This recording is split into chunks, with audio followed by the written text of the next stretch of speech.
মহারাজ, অনেকক্ষণ তো বললাম, এবার একটু ছেড়ে দিন। ঠিক আছে, চলে যা, কালকে আবার আসিস কিন্তু।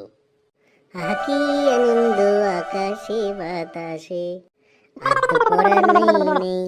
পটকার দিনের বেলা এত গরম, উফ, ভালোই লাগে না।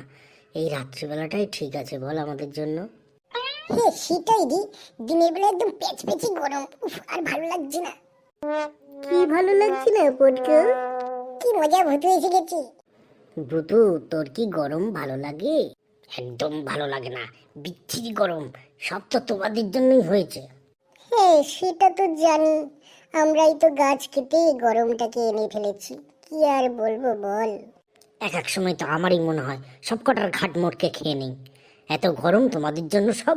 ওরে বাবা, ভূত এরম বলতে নেই ভয় পেয়ে যাবো আমরা। এবার থেকে যে গাছ কাটবে ভূতু তার ঘাড় মটকাবে।